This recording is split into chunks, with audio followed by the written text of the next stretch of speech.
2026년 인공지능 시대에 다시 선비정신을 묻다. 때는 1987년 서대문구 홍제동의 한 초등학교. 34살 청년 교사였던 저에게 64살의 노 교장님은 평생 잊지 못할 한마디를 던지셨습니다. 선비정신을 잊지 말고 교육에 임하게. 당시는 컴퓨터 교육이 갓 도입되던 시기였습니다. 모두가 편리함에 환호할 때 노 교장님은 기술이 가져올 인간 소외와 물질 만능주의를 미리 경계하셨던 것입니다. 선비정신이란 무엇일까요? 그것은 조선 500년을 지탱한 고결한 도덕적 뿌리입니다. 나보다 우리를 먼저 생각하는 절제, 유혹에 흔들리지 않는 지조, 그리고 끊임없는 자기 수양입니다. 가족이 해체되고 도덕적 기준마저 희미해진 2026년, 오늘 선비정신을 말하면 누군가는 꼰대라고 손가락질할지도 모릅니다. 하지만 저는 확신합니다. 정신이 없는 기술, 철학이 없는 AI는 결국 우리를 길 잃게 만들 뿐입니다. 41년의 여정과 오늘의 사명. 저는 그날의 가르침을 가슴에 품고 41년간 초등교육에 전념했습니다. 그리고 퇴직 11년 차, 이제 74세 물빛 훈장이라는 이름으로 새로운 길을 걷고 있습니다. 과거에도 오늘날에도 그리고 인공지능이 지배할 미래에도 변하지 않는 가치는 분명히 있습니다. 화려한 기술보다 중요한 것은 그것을 다루는 사람의 마음이기 때문입니다. 결말, 내집말. 40년 전 그 노 교장님의 함자를 되새기며 저는 오늘도 유튜브라는 바다에 선비정신의 가치를 담은 영상을 띄웁니다. 기술은 도구일 뿐, 세상을 따뜻하게 바꾸는 것은 결국 우리의 정신입니다. 2부 물빛 훈장의 과거와 오늘, 그리고 미래를 함께 지켜봐 주세요. 제목 물빛 훈장의 과거와 내일. 서막 붓향기 머무는 서당의 훈장. 조선 중엽.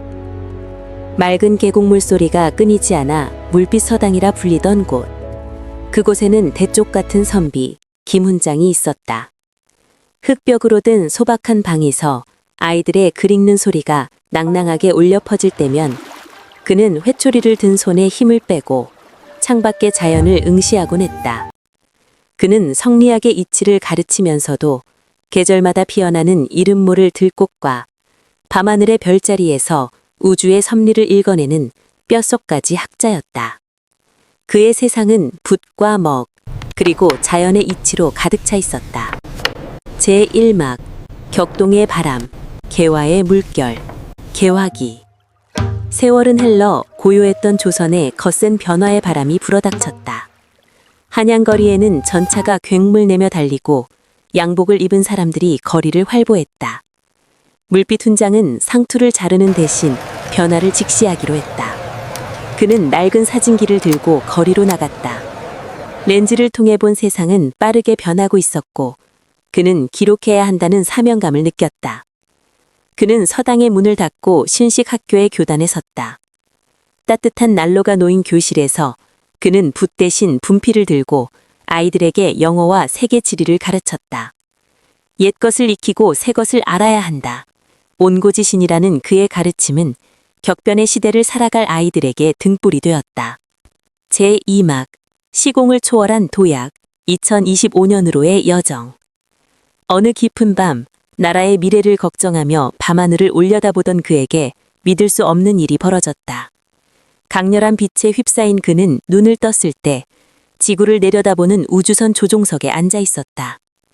조선의 갓과 도포를 입은 채 마주한 2025년의 푸른 별 지구. 그것은 충격이자 새로운 배움의 시작이었다. 그는 직감했다. 자신이 이 낯선 미래에 온 이유가 분명히 있을 것이라고. 제3막 붓 대신 카메라를 든 선비. 2025년 현재. 2025년의 서울은 그에게 거대한 놀이터이자 도서관이었다. 조선의 선비는 놀라운 적응력을 보였다. 그는 최첨단 엔터테인먼트 회사에서 조선 웨이브를 브리핑하고 전문 스튜디오에서 듀얼 모니터로 영상을 편집하며 디지털 시대의 문법을 익혔다. 때로는 도포자락을 휘날리며 스키장을 누비고 빨간 스포츠카와 거대한 오토바이로 속도를 즐기기도 했다. 험한 산길을 오프로드 차량으로 달리는 것도 마다하지 않았다. 하지만 그의 본질은 변하지 않았다. 화려한 도시의 삶 속에서도 그는 늘 자연을 갈망했다. 그는 최신형 캐논 미러리스 카메라를 들고 전국의 산하를 누비기 시작했다. 눈 덮인 선자령의 장엄함은, 얼음 축제의 활기는, 대천 해변의 석양이 그의 렌즈에 담겼다. 무엇보다 그의 마음을 사로잡은 것은 조선시대에도 그 자리에 피어 있었을 작고 여린 야생화들이었다. 그는 바위 틈에 엎드려 노루기, 변산 바람꽃, 복수초의 숨결을 마크로 렌즈에 담아냈다. 그의 사진에는 대상에 대한 깊은 애정과 관찰이라는 선비 정신이 고스란히 녹아들어 있었다. 종막, 다시 가르침의 길 위에 서다. 미래를 향한 연결. 갓을 쓰고 카메라를 든 기이한 선비의 모습은 이내 세간의 주목을 받았다. 그는 강남역 한복판에서 방송 인터뷰를 하고 동대문 패션쇼장을 누비며 과거와 현재를 잇는 아이콘이 되었다. 그리고 마침내 그는 방송 스튜디오에 앉아 자신이 사랑하는 한국의 야생화를 소개하는 진행자가 되었다. 그의 진심 어린 목소리는 전파를 타고 수많은 사람에게 닿았다. 2026년 봄, 물빛 훈장은 다시 대학 강간에 섰다.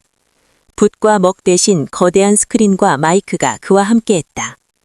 그는 학생들에게 자신이 찍은 작은 들꽃 사진을 보여주며 말했다.